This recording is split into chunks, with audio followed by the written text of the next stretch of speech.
ඔබතුමාලා පූර්ණ නිගමනයකට ඇවිල්ලා ඉවරයි නිලධාරි කියලා. ඔබතුමාලා සම්පූර්ණයෙන් කතා කරන්නේ මේ නිලධාරීන්ට මේක ක්‍රියාත්මක වෙන්න තිබ්බේ නැහැ කියලා. නිලධාරි නෙවෙයිනේ මහජන ඡන්දේ පත් උනේ. රටේ ජනාධිපතිවරයා යටතේ තියෙන අමාත්‍යාංශය.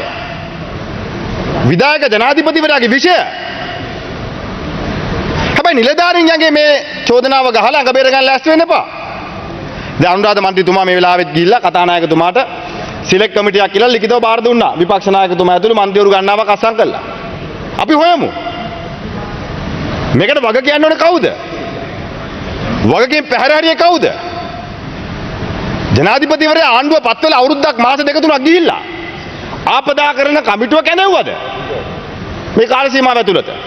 මීට පෙරක් ගම් වතුරක් ආවා. මේකට සූදානම් වුණාද?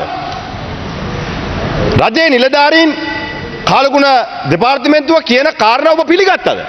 මේව හොයන්න ඕනේ. මේ නිකං ගරු නියෝජ්‍ය කතානායකතුමනි මෙතෙන්ට ඇවිල්ලා මේ කල්නුත් වැහලා තියෙනවා මිලිමීටර 400ට වඩා කල්නුත් 500ට වඩා වැස්සම නාය ගියා 100ට වඩා මැරිලා තියෙනවා. ඒ අතේ මේ පාර හොඳයි. මේ ඒ කතාවලට නම් ගරු නියෝජ්‍ය කතානායකතුමනි ලෑස්ති වෙන්න එපා.